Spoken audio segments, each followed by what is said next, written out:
Bueno, vamos a tratar de hacer como unas explicaciones más o menos sobre qué es lo que estamos nosotros entendiendo acá como gobernanza en inteligencia artificial.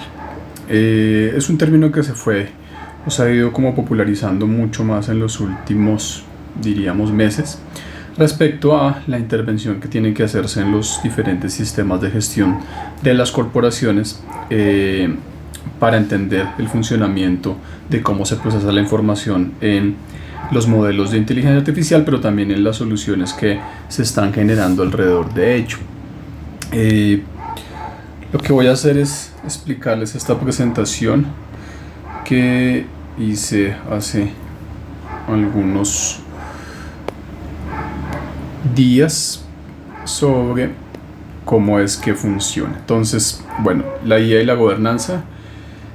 Hay un tema, ¿no?, que se está volviendo de pronto neurálgico, y es este tema de la velocidad, ¿no? Estamos como asumiendo que entre más rápido simplemente inteligencia artificial dentro de las empresas, pues entonces es mucho más eficiente la empresa, y entonces están entrando en ese contexto en el que solamente se necesita es tomar como referencia ya sean los agentes de inteligencia artificial, las automatizaciones de inteligencia artificial, los sistemas de chatbot de inteligencia artificial, pero no los riesgos, ¿no?, que hay de fondo, ni tampoco la auditoría que hay también dentro de esos modelos y su arquitectura con la que se construye. Con base en eso, pues bueno, digamos que ahí hay un tema, y es todo el aspecto que están generando las agencias.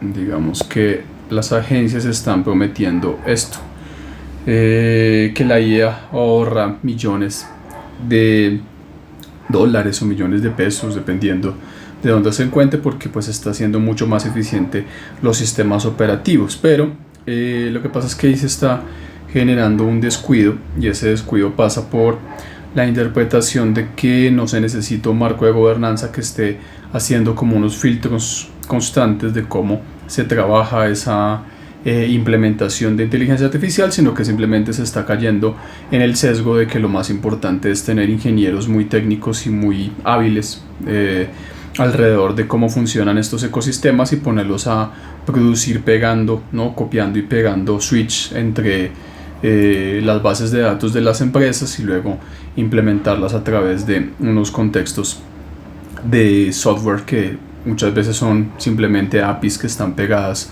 a unos system prompts o a unos ingeniería de prompts, que es la forma de pronto más artesanal de hacerlo. Entonces, pues bueno, lo que estamos diciendo acá es que eso no funciona tanto así, ¿no? Se necesita un marco de gobernanza sólido, porque pues hay unos efectos, ¿no? Unos efectos que también son medibles, y pues usualmente las empresas no los están tomando como referencia.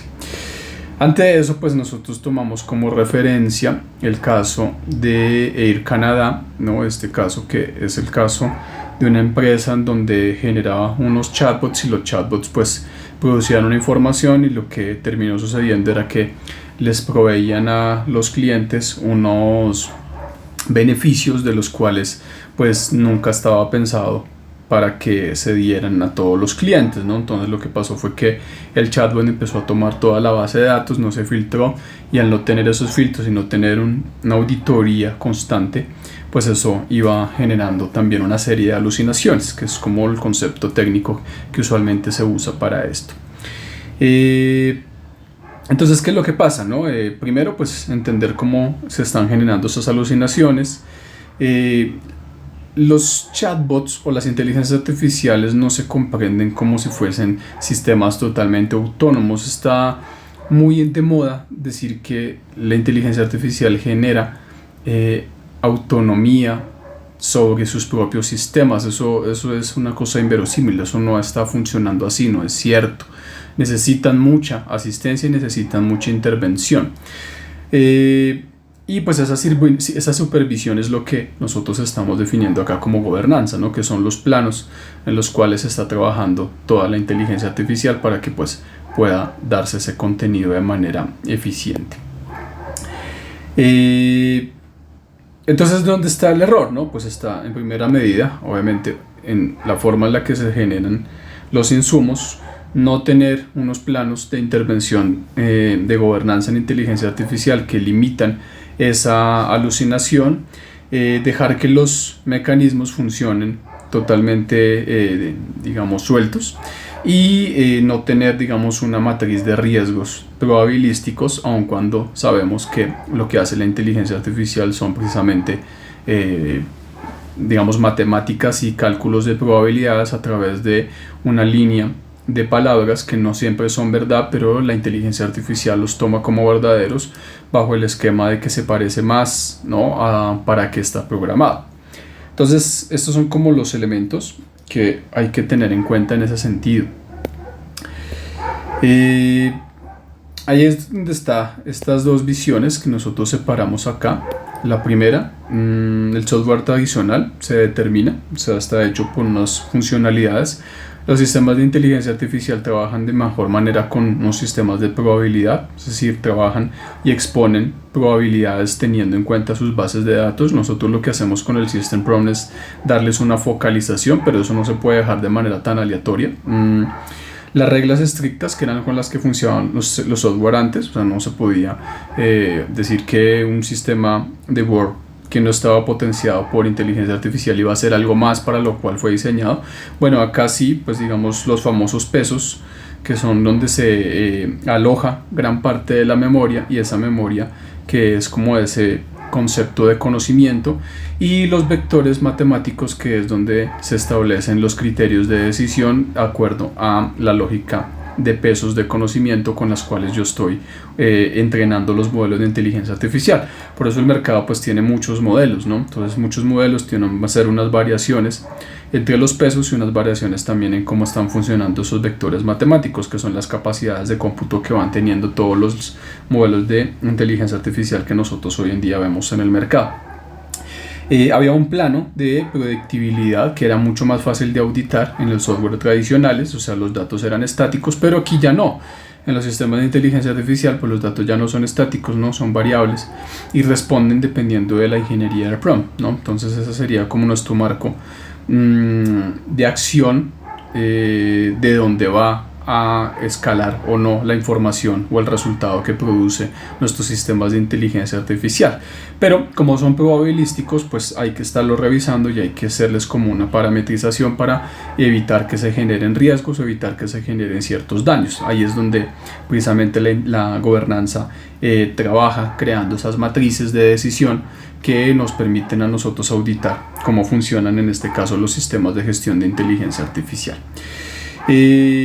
Eran códigos, ¿no?, que siempre estaban como determinados a un sistema de producción específico, y aquí no, aquí lo que pasa es que yo puedo hacer que el sistema de inteligencia artificial, al cambiarle por ejemplo la API, entonces le cambio, ya no le pongo un cloud, sino que le puedo poner un DeepSeek, o no le pongo un DeepSeek, sino que le pongo un ChatGPT, pues el sistema empieza a tener una diferente interpretación de los sistemas de cómputo y de los pesos y vectores con los cuales está entrenado ese modelo. Entonces, en términos concretos, los sistemas de inteligencia artificial pues tienen muchas vulnerabilidades, ¿no? Muchas vulnerabilidades en términos de cómo producen esta información, ¿no?, de qué es exactamente lo que está pasando acá, ¿no?, para saber a ciencia cierta si eso va a responder de igual manera el día 1 como lo puede responder en el día 30. Entonces, por eso aquí digamos que hay más intervención que en los otros modelos, que no eran más que unos modelos de auditoría, se auditaba solamente el software.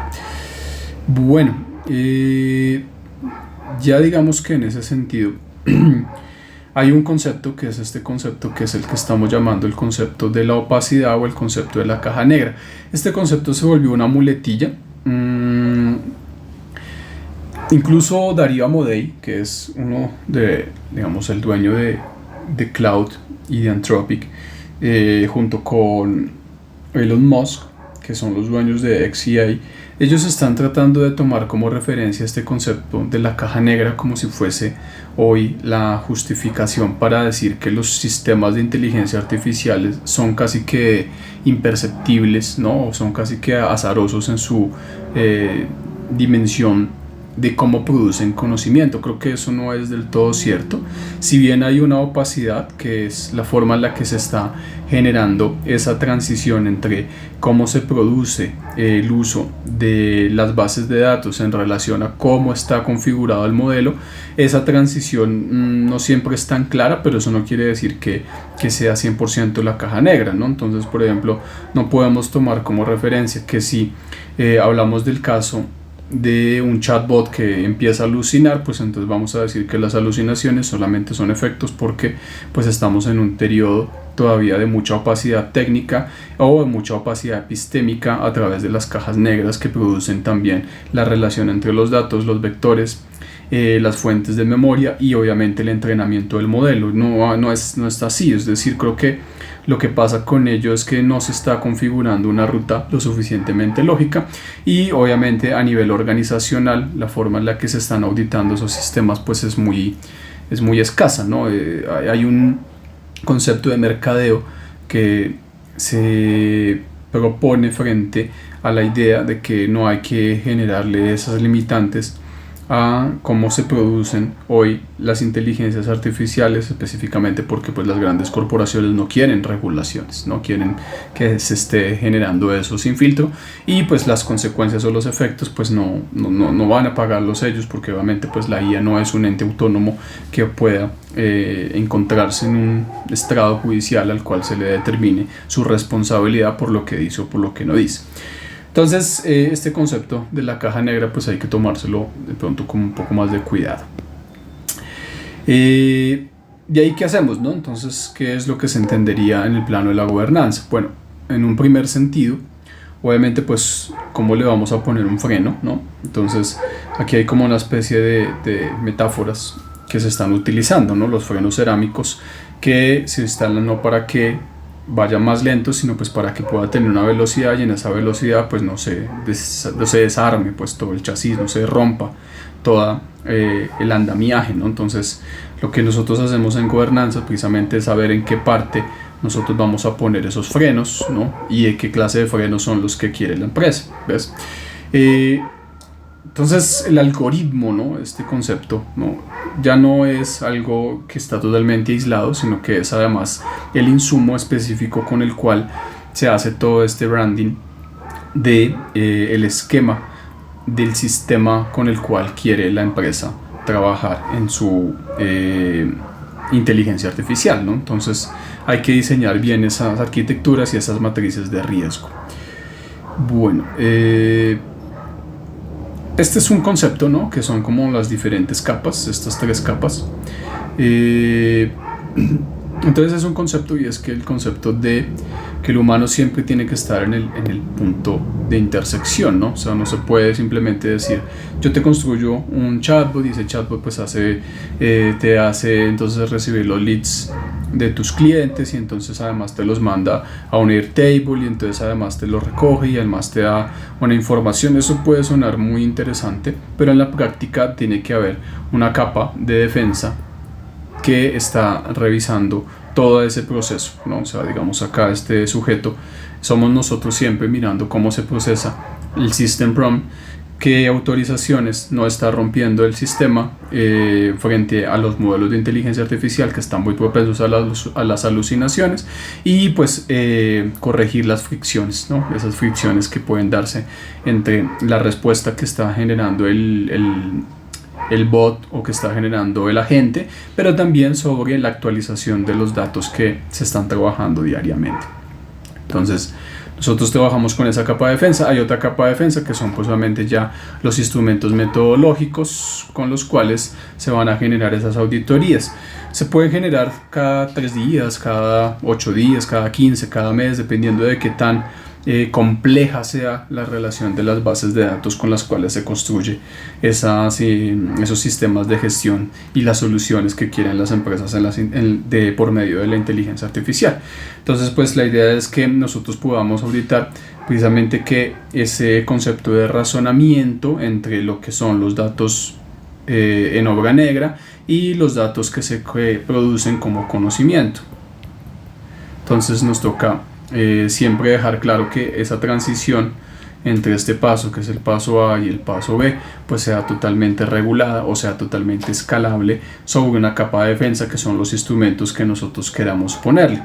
Por lo general ahorita está el ISO, ¿no? 42001, pero pues también hay otras metodologías que pueden funcionar y depende también del sector de cada empresa. Listo. Entonces, eso hay que tenerlo en cuenta. Los marcos, ¿no?, con los cuales se puede ir solucionando esto en un nivel muy básico, sería como lo mínimo que yo tengo que tratar de pedirle a la empresa que me va a diseñar mis modelos de inteligencia artificial, para saber que eso tiene, digamos, unos sistemas auditables que responden. En este caso, ¿quién va a responder? Responde la empresa, responde quien hace la API, o responde quien construye todo el sistema, o responde la empresa que está automatizando. Entonces son esos niveles, ¿no?, digamos, de cadena de producción en donde se va a ubicar cada una de esos marcos de responsabilidades.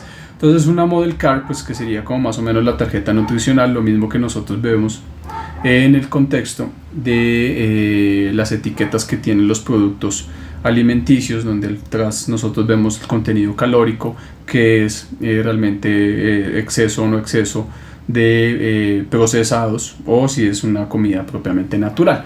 Bueno, aquí pasa prácticamente lo mismo, ¿no? O sea, qué técnica se está usando para la extracción de los datos, cómo se construye el algoritmo y esa documentación que yo debo tener a la mano en el caso de que el sistema pueda empezar a alucinar. Eso sería como lo básico, que sería como, haz de cuenta, una hoja de vida, ¿no? O sea, digamos como una hoja de vida, como un currículo que puede tener en este caso el sistema para generar esas auditorías. Lo segundo es esta, digamos, relación que nosotros estamos llamando aquí como un termostato, que sería como esas unidades de medida. Aquí en este concepto, que es el concepto del Data Drive, es importante porque lo que nos está diciendo ahorita la experiencia de cómo funcionan los modelos de inteligencia artificial es que no son tan inteligentes como pareciera. Hay dos visiones, una que sería entonces lo que es la memoria episódica, y el otro que sería la memoria semántica.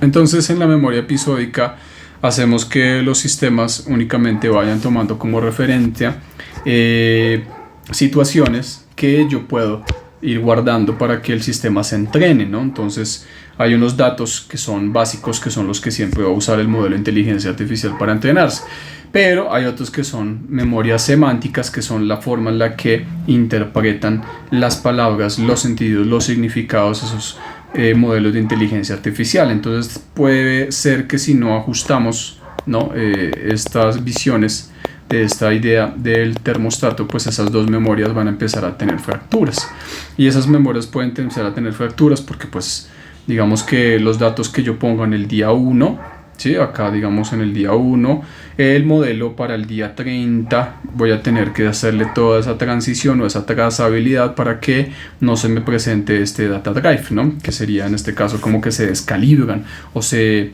desarticulan, ¿no?, la forma en la que la memoria semántica empiece a usar obviamente esta información para entregarle, dependiendo del modelo de solución de inteligencia artificial que yo he adquirido. Entonces hay que revisar, ¿no?, digamos, esa trazabilidad. Nosotros lo ponemos en ese sentido, y pues el tema de la gobernanza obviamente pues lo tiene muy presente, y pues obviamente pues tener muy claro la limpieza, ¿no? Nosotros hacemos como una especie de limpieza de los datos. Los sistemas de inteligencia artificial acumulan también mucha información que puede ser basura. Puede ser basura porque, pues, la medida en la que los clientes van haciendo diferentes tipos de preguntas, ¿no? Entonces, por ejemplo, en el caso que era el que mencionábamos ahorita de los chatbots, que está tan de moda y que hay tantas agencias que están promoviendo esa idea de crearle chatbots para las empresas, pues obviamente los datos que pueden generarle los clientes pues no siempre van a estar muy enfocados hacia lo que es exactamente necesario, con lo cual se elaboró ese system prompt. Entonces, pues hay que irlo limpiando, ¿no? Para que el sistema no se contamine, ¿no? Para que no empiece como a tomar como referencia también mucha información que no es exactamente la necesaria y pues empecemos a usar únicamente la información que sí se requiere para que siempre la forma en la que se genere el uso de ese modelo de inteligencia artificial pues sea lo más estable posible en la solución para cual se programó. Entonces, pues bueno, hay que también tomar como referencia ese proceso. Entonces, pues ya para terminar, pues ¿qué llamamos gobernanza, no? Pues es la posibilidad de que nosotros podamos usar el 100% de nuestra capacidad de los modelos. Son modelos muy potentes, pero que nosotros podamos ir ampliando y escalando cada vez más sin necesidad de que en esa velocidad pues se empiece como a fracturar o se empiece a romper todo el ecosistema. Es eso. Obviamente pues la agencia que yo estoy proponiendo pues es una agencia que tiene que ver con la gobernanza, pero también con la implementación de soluciones de inteligencia artificial, pero sobre esa trazabilidad de los conceptos aproximados, ¿no? Hay que ir profundizando un poco más en ellos para que pues las empresas no se queden únicamente con la idea sesgada de que la inteligencia artificial es totalmente automática, autónoma, que entonces nosotros tomamos N8N y entonces creamos unos módulos y esos módulos entonces generan información. Siempre hay que tener como un punto focal donde el humano no se puede desligar, es decir, o sea, no es que las inteligencias artificiales vayan a hacer todo solas, no, eso no funciona tan así, por lo menos por ahora no. Por eso invocamos siempre este concepto que es el de el humano en el centro, ¿no? Que es el que se encarga de hacer ese punto de conexión entre los datos, los modelos de inteligencia artificial y obviamente los resultados que esperan las empresas o que esperan en este caso los clientes. Eso era lo que tenía para decirles. Espero que no sea tan aburrido y que les pueda servir también como insumo en algún contexto. Nos vemos en la próxima.